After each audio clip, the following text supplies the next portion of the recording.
Oh yeah, part two's coming. All you Hang in moonshiners, there. if you want to hear about the kind of booze that they sell around here, made a way back in top of them hills where there's plenty of moonshine. Well, here we go. If you've already darn been through part one, or if you have not, please just go back and look at that, because we covered a lot of information in part one that is just critical to what we're going to do here.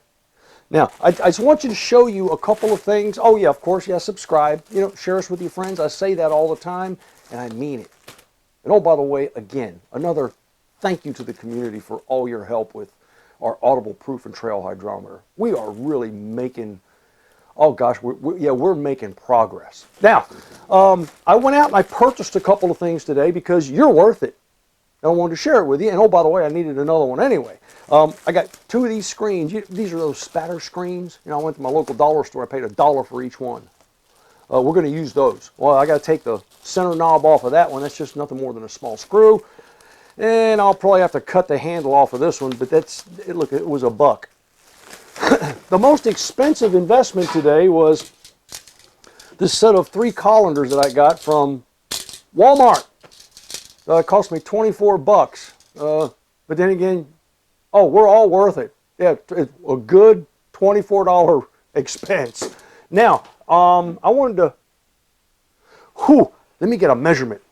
Now, what I did was, I took a tape measure, and I measured across the top of the pot. And in this particular case, this one's like, 270 millimeters. 27 centimeters, or a good 10 and 5/8 inches. All right. Now this one in particular is just a little bit wider. It's 11 and 5/8, give or take a little bit, or oh geez, yeah, 30 centimeters. All right. Now and then these come. I've got small, medium, and large, and the largest one in here is, and this is just from side to side, end to end, is just a tad over 11 inches. I mean, just a tad, about an eighth. 11 and an eighth inches, or 28 and a quarter centimeters. Somewhere in there. Now, I should do that in millimeters. Would you be impressed? Yeah, I would. Okay, now that means that this will fit, because remember, we're going to use this one as the one we described with the higher standoff. Remember? Okay. Now this will fit here, and it lays there, well, or it falls in. But you can see that I've got some room around the outside edge. And if I use that inside here like I do this one, which, oh, by the way, once you remove the handles and straighten out the edges, and then I cut it, it fits perfectly so that nothing goes over the side. It keeps the grains separated all the way down, okay? Now, in order to do that with this one, I'm going to have to do a couple of different things. One, I'm going to take these handles off.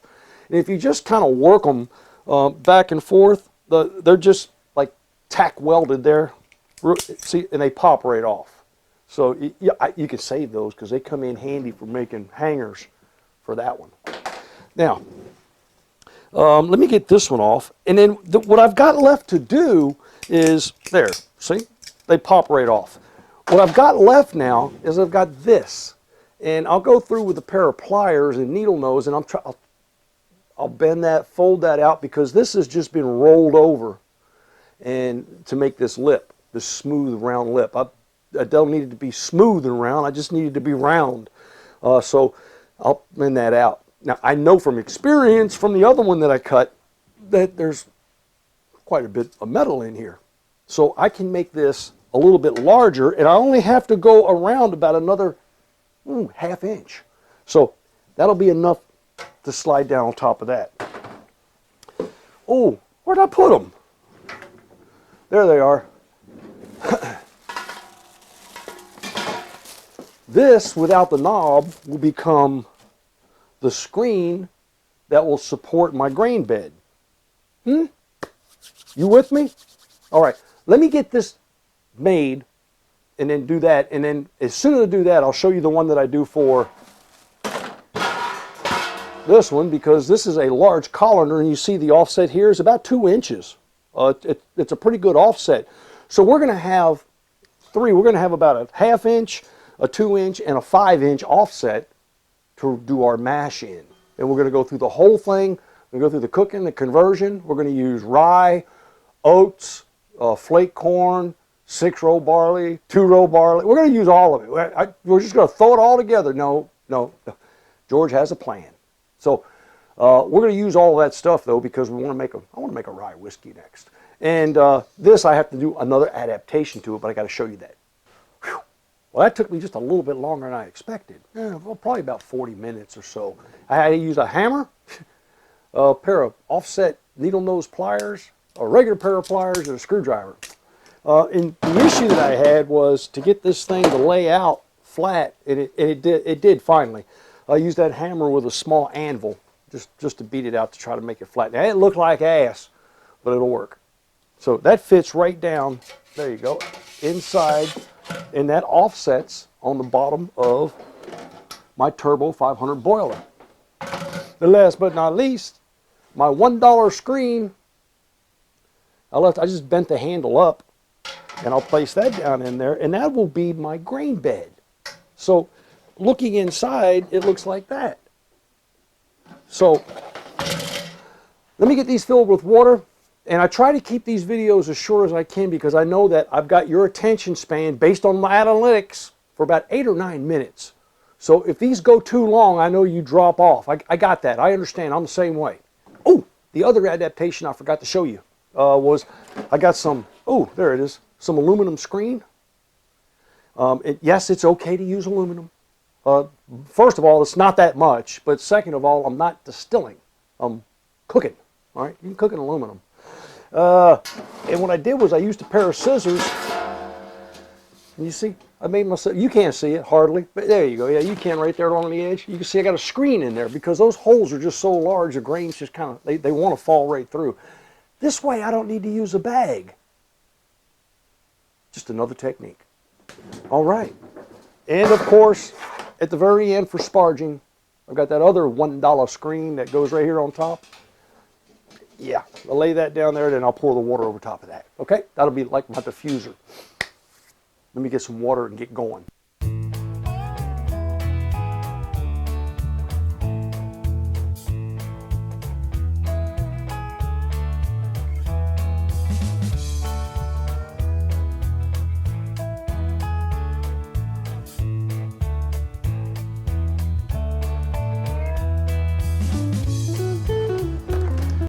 Yes, we've got a lot going on, but I want to show you this. Even though it's rudimentary, I mean, it's relatively simple. I've got this one here. Of course, they're going to heat up at different times. This one's already ready. What am I looking for? 180, 185 degrees. If you want to boil, I don't care. But I'm using a flake product, so what I want to do is I want to hydrolyze this and kind of just, oh yeah, get it super wet. And you do that with hot water, and at the same time, oh yeah, that's going to make one heck of a pile of like porridge. And that's quite all right. So here we go. Look, this one, I'm just going to give this one a stir. Now remember we talked about those rice hulls? I have them. I'm just going to use them just because I got them.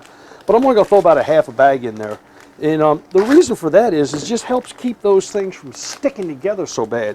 We'll still be able to check our starch content with iodine. So there, ooh, that's probably, yeah, that's enough. It's about a half a bag. All right, now, what have I got? Oh gosh, I got 4 pounds. Now remember we talked about 1.5 pounds per gallon. So I'm looking at maybe I'll wind up with about 6 gallons. 6 pounds in here. I'm just trying to make the basis for a really good mash. Let me turn that back on. And let me let that cook up. You see, I've left myself enough room with only 4 pounds of the rye in there, so I can throw in another 1.5 to 2 pounds of what? Yeah, 6-row barley. And that 6-year-old barley, that amylase that's in there is going to convert itself, whatever's left over, plus it's already got sugars in it, and it's going to also convert all of that rye. Now, if I move over to this other one, which I know is already ready as well, this one's heated up really good. This one's going to be more of a challenge because remember we had that longer standoff, but not to worry.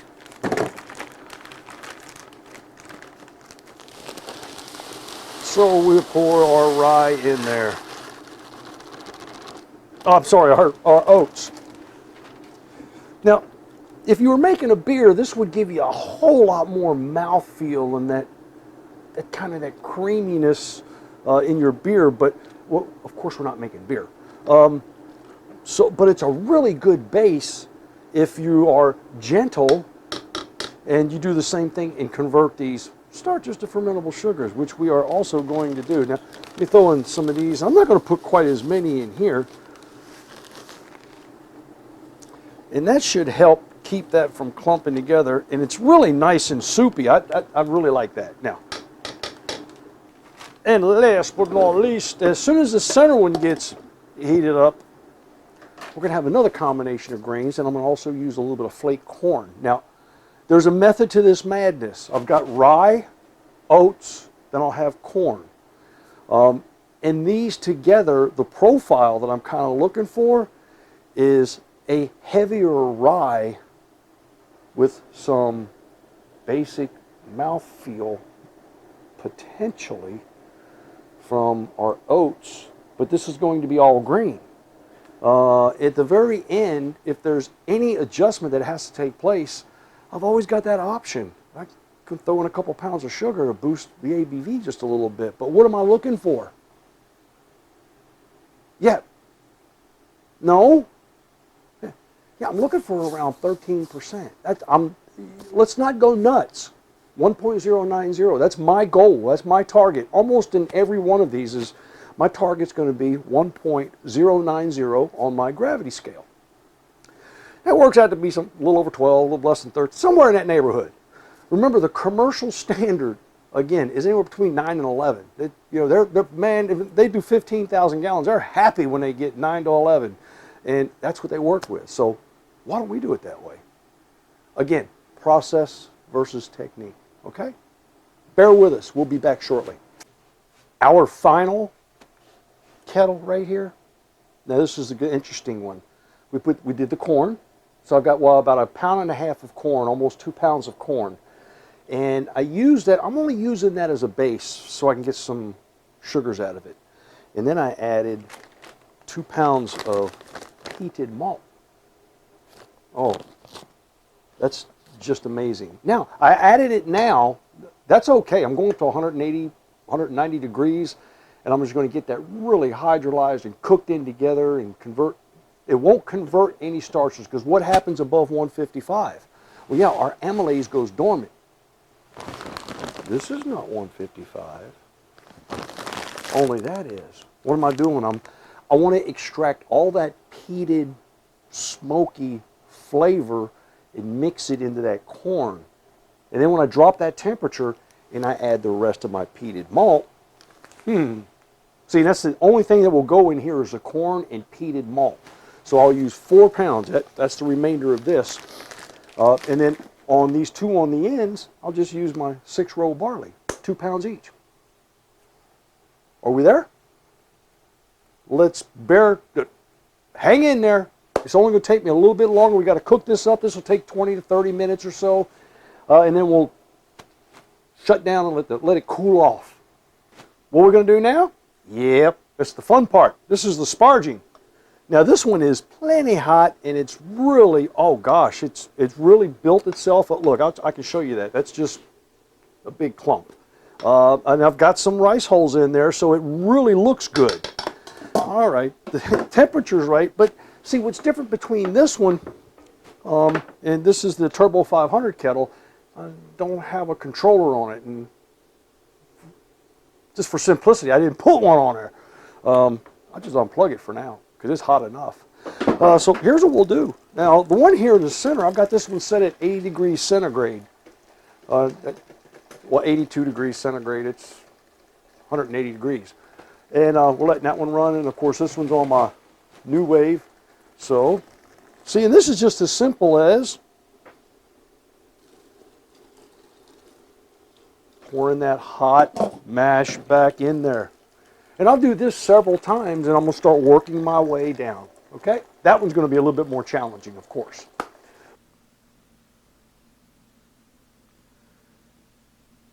Yeah, watch that.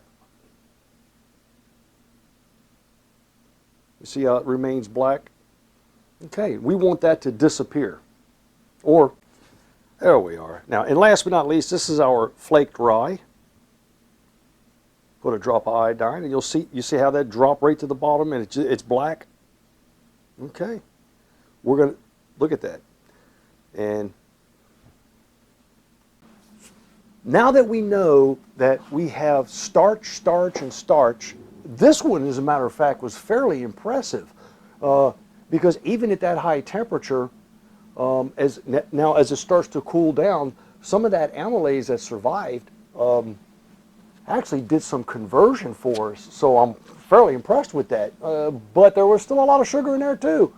I'm not trying to make up excuses, but I'm impressed with that one. But these two definitely are starch laden. Now, you have two types of amylase. You have alpha amylase and you have beta amylase. And your alpha amylase, again, is active at 155 degrees. Now, that beta amylase that's in there, see, that's the one that does that fine cutting of all those starch chains. It's not replicated for you to buy off market, so that's only resident in a grain. How important is it? It's important if you got it, but which means you have a grain, but if you don't, the use of alpha amylase really does the trick. Now, what's the backup for that? Well, the backup for that is glucoamylase. Now, glucoamylase is sort of like a makeup for the beta, but it goes in at fermentation temperature as opposed to with the alpha amylase, okay? So now, remember, alpha amylase will stay active and work extremely well at 155 degrees. So you got this window of like 145 to 160, 165. 155 is your happy medium, and that's where you want to be for 90 minutes.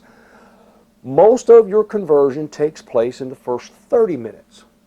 But you allow it to sit there. There's no sense in rushing the inevitable. Again, remember that sleeping pill laxative thing. You know, don't do that. Give it time, be patient, allow it to fully convert all your starches to fermentable sugars, and trust me, you'll be happy in the long run. So, I'm going to add my 6-row barley and then my peated barley right here. That's the peated and the 6-row, and the 6-row will go in there. They're all down to about 158, anywhere between 158. There's one's 152. I got to heat that one up just a little bit more. And then I'll let that set for 90 minutes, and we'll be back. I need to show you this. We're at the end of that. So we can call this the saccharification period. And that's when we converted all those starches to fermentable sugars. Let's take, and this is just like, this is liquid now. So this is number one. What was this one? Our oats. That's right. And we get up here and take a look at this. You put a drop in, shake it, and look at that. It dissipates, goes away completely.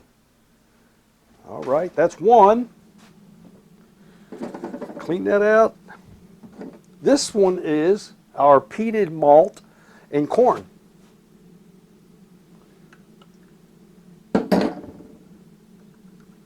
Let's give that one a test. Whoa, yeah, look, there we are. We drop that in there, give it a toss, just a little toss, and look at that, it's gone. Yeah, a little tiny bit down there in the bottom, that's all right. So that one's converted. And then last but not least, this one is our flaked rye and 6-row. Now these were all three straight all grain. And there we go. A drop in there. And if I Oh, I got some on the side of the glass. Let me, here, I'll just shake it. There you go. It disappears. So, what do we got? My friends, we have 3 of them converted to fermentable sugars. What's the next step? Yep, got to let her, well, I'm going to sparge. This is the actual sparge. And then we'll separate those grains out. And then, well, look, I still see a little steam coming off of this one. And then we're going to let that cool down. And we're going to introduce that into our fermenter. And at that point, see, I told you I would get to the tomato paste. In short, I want to use tomato paste just as a demonstration. But in short, when all else fails and you don't have any like yeast nutrient or something like that available to you, or diammonium phosphate or those other things that you've purchased, and you got some tomato paste, you got that little 6-ounce can. Yeah, they cost like they run anywhere between 39 and 79 cents. Okay, open the can. Trust me, I got to say that because I told somebody use a can of that, and they called me and wanted to know if they could reuse that same can. Open the can, dump it in there, and mix it in. Yeah, it'll turn a little red. That'll go away. Don't worry about it. But that is a perfect solution and a backstop for yeast nutrient. It'll also drop your pH. So we're going to do that. I'll add that in before I do anything else to the pH because I know that the tomato paste will do that. So we'll do that, test the pH, readjust that, and then introduce the yeast. What says you? Tune in to the next one. This is the end of part 2, and yep, we'll definitely be back. Happy distilling.